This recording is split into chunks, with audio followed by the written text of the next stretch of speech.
Good morning and welcome to Monday's Early Morning Intuitive Guidance. I'm Dr. Bonnie Nussbaum here with some words of wisdom to start your day off well, give you something to think about and talk about with others, spread positivity around our world. And today's card I'm really liking. On one hand, I'm really liking it for its message. On the other hand, the print is so little. Good morning, Joe Neal. Welcome. Glad you are here. So if I'm kind of doing this thing as I'm reading the card, it's because the print is very, very, very little. So, welcome to Monday. Good morning, Gwen. Glad you're here. Hello, hello. Just poured the last of my iced tea in the cup, so now I'm going to have to make some more. Good morning, Barb. Glad you are here. But today is the day I think we're going to get a sense of where they suggest Dad be next, because I think today will be the day when the insurance company says, "You're good enough, you're done." Good morning, Nancy. Glad you are here. Welcome. So then we will be scrambling to make other arrangements.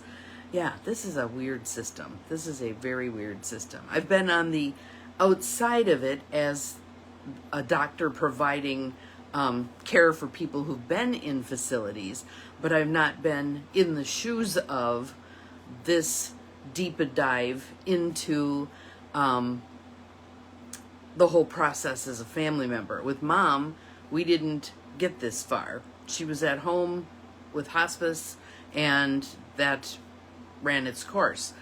This time, yeah, different. So let us do some breathing. In fact, I think let's do a run through the whole circuit, and let's do it on today's card. Today's card is actually from a tarot deck. Good morning, Beth. Glad you're here. Welcome, welcome. But the gist of the card is community.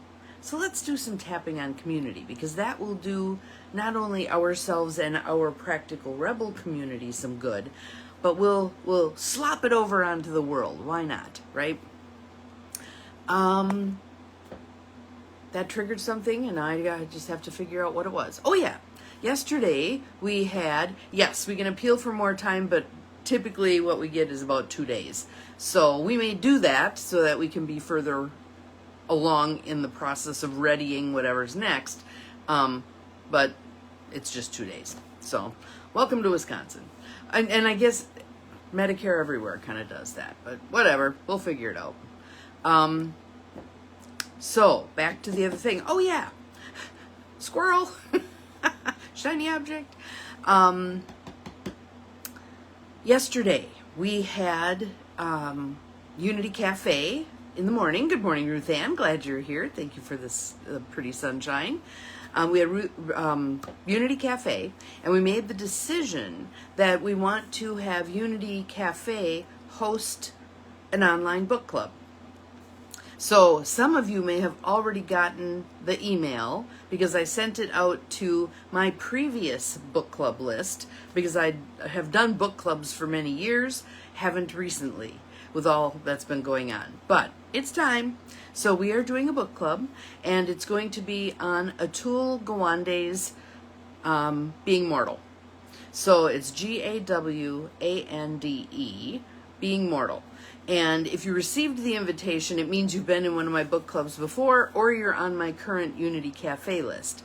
So if you did not receive it and you would like to be a part of this book club, it's free.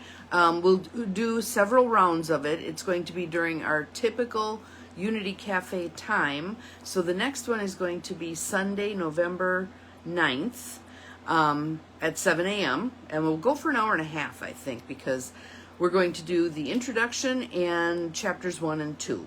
And I typically create my own questions, because many of those study guides that they create for amazing books, I wonder if the people who wrote the questions actually even wrote the book or had the idea of what was most important. Clearly not. Good morning, Cheryl. Welcome. So if you would like to join that book club and you did not receive an invitation, send me an email, bonnie@empowermentandpurpose.com, indicating you'd like to be a part of that book club, and I will get the information to you in the link. So, tapping on community. Let us begin. So side of the hand by the baby finger. You can do both of them at the same time. I like doing that because then I figure I'm doing the bilateral stimulation thing as well. So repeat after me out loud, if you will. We're going to do call and response. With regard to community, I am open to being more a part of it. With regard to community, I appreciate the communities I am a part of already. I am open to community.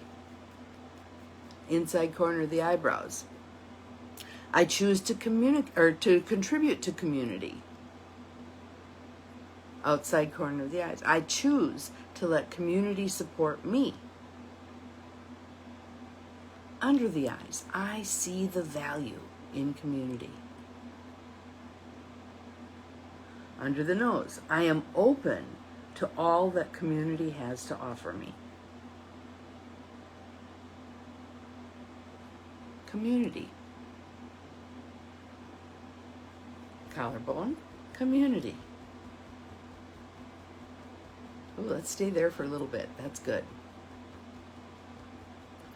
Under the arms, like where your bra strap runs across, I appreciate community.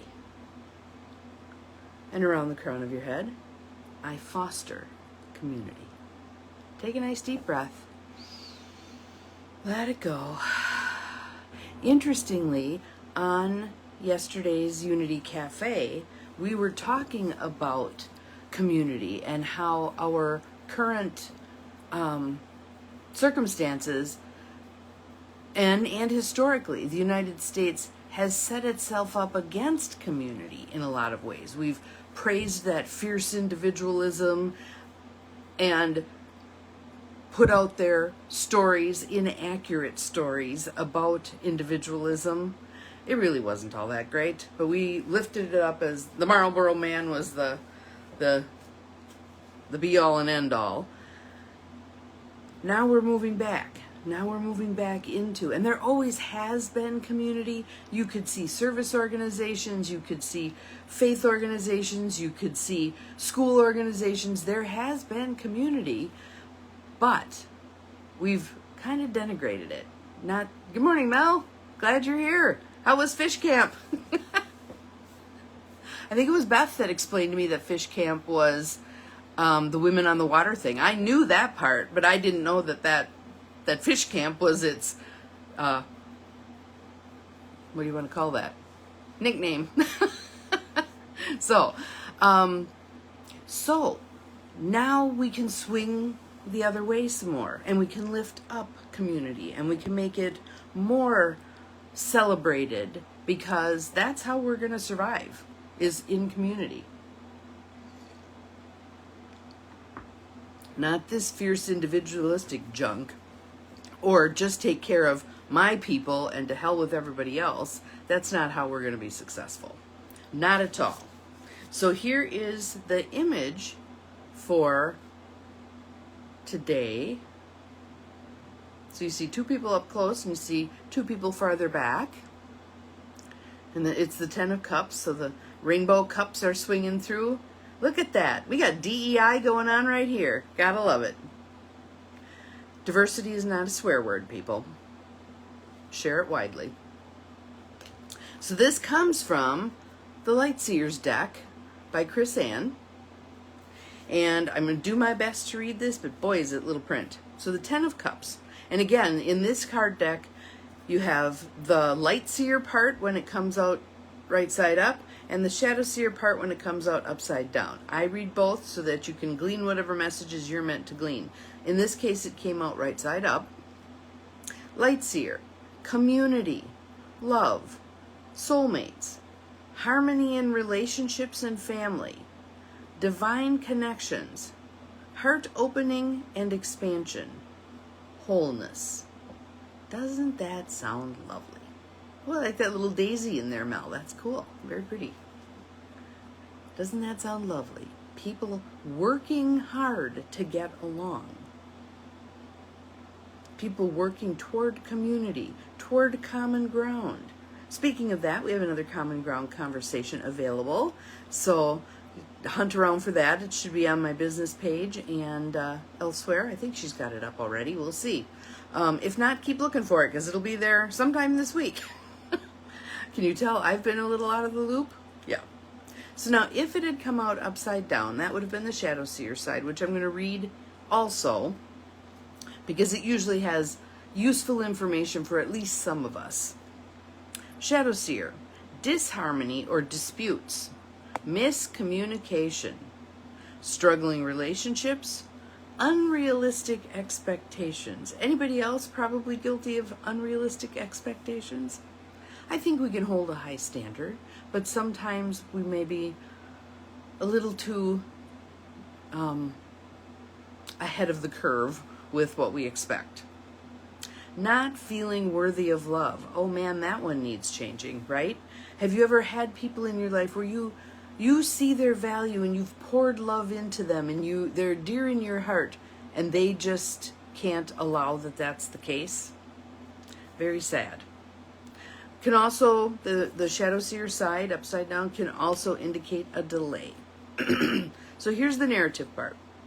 This card has the powerful energy of connected hearts, giant love, and devoted acceptance. Often seen as the one big happy family card, it's a giant yes for relationships and love, and it predicts your fairy tale ending, which I think is garbage.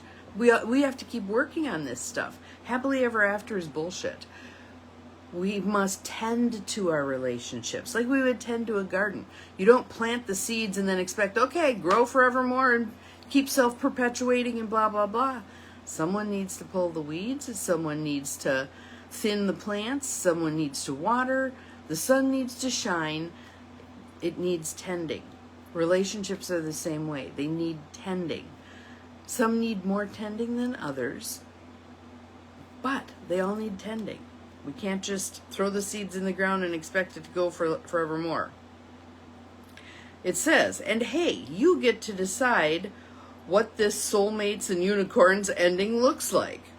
For me, it would be the ongoing, continuous, day-to-day living that we do with people. Allow your heart's expansive energy to pour into all of your connections, including those with your community. In shadow, this card suggests that you need to look at how you feel about yourself within relationships. Do you feel like you're deserving? Do you feel like you bring something to the party? If not, maybe it's time for a bit of an overhaul. Okay? Let's see. If you are looking for the white picket fence in order to find happiness, remember that your joy will come only from the inside out. We must create our own happiness. We do that partially through the circumstances we allow in our lives, but we also very much do that through our thought process. What do we choose to believe? How many people out there are suffering because they're taking responsibility for someone else's path, for someone else's choice? If someone treats us terribly, do we tell ourselves, well, I must have done something wrong?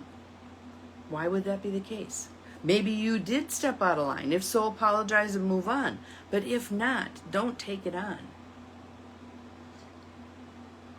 And easier said than done. I know that. By waiting for other people or better things to create your happiness for you, you undermine your own power to create feelings of love. Bring gratitude and generosity to your life every day. Focus on others and gift them with your energy through time, kindness, and service. And this comes in the aftermath of having taken excellent care of yourself, of truly valuing yourself. When you give from a place of depletion, that's not a good thing.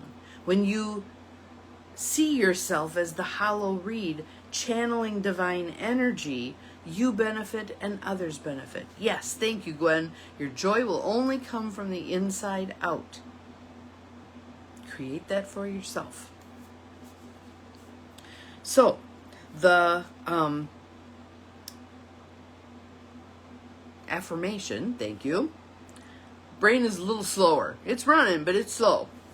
The affirmation for today is, I live in a state of oneness by bringing harmony and love to my relationships. I live in a state of oneness by bringing harmony and love to my relationships. There's someone in my world right now who is needing to address disharmony and lack of love in a work relationship. We need to practice, how do I call this out lovingly, kindly, not striking back, because that's not going to work, but holding up the behavior so that the person can hopefully see, not only is this not good, but it doesn't benefit me either. I might get some short-term satisfaction out of being snarky, but in the long run, it costs me as well. So, today is Community Day. Go forth, join communities, beef up the communities you have, appreciate the communities you have. Maybe it's picking out someone who has created a community of some sort and giving them a quick call, sending them a card, flipping off an email, whatever, appreciating that they were willing to step up and lead. That can be a very thankless position when you're the one convincing everybody to come along. So shower a little love on those people, right? If you are that leader, shower some love back on the people who have stepped up. One of the things that I've learned now from working with several churches is it's a handful of people who make the thing run. They show up for everything, they do all kinds of stuff, they go out of their way, and oftentimes they get complained at by the people who aren't doing anything. The ones who are very astute will say something like, I can see that you're not happy with how this is going. We'd love to have you join us and help correct what you're seeing as lacking. Yeah, you don't get to sit in the stands and say what's all wrong with it. Brene Brown has a concept like that. She calls the person who's leading being in the arena. You're dirty, you're naked, you're sweaty, you're bloody, whatever. You're the one doing the hard work. And there's the people sitting up in what she calls the cheap seats. The cheap seats, hollering down how you're not doing it good enough, but they're not doing a thing. So, using concept that we talk about in this current Common Ground Conversations podcast, come from the place of calling in, not calling out. We don't want to call out those people. Notice the split? Yeah. We want to call them in. So again, saying something like, I can see that you're feeling like this isn't going the way you would like it. We'd love to have you join us. That's calling in.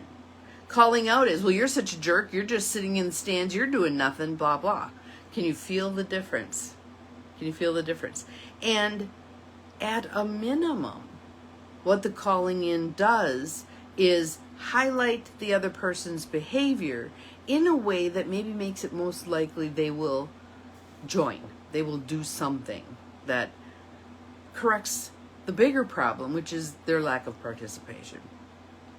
So, be looking for that Common Ground Conversations. I think it's a really good one. Be focusing on community today. Where can I contribute more? How can I encourage others to contribute more? How can we come together as the people in the middle of the bell-shaped curve, right?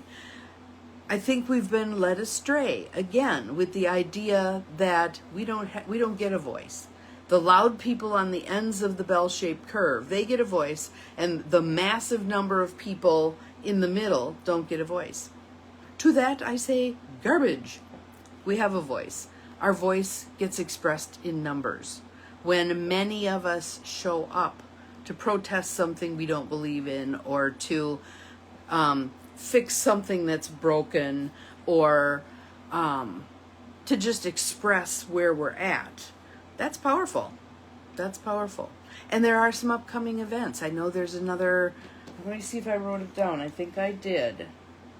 There's another No Kings opportunity coming up. So if you haven't, No Kings 2, I believe they're calling it. So if you haven't heard of it yet, you can find it online. I'm sure if you Google, it'll show up.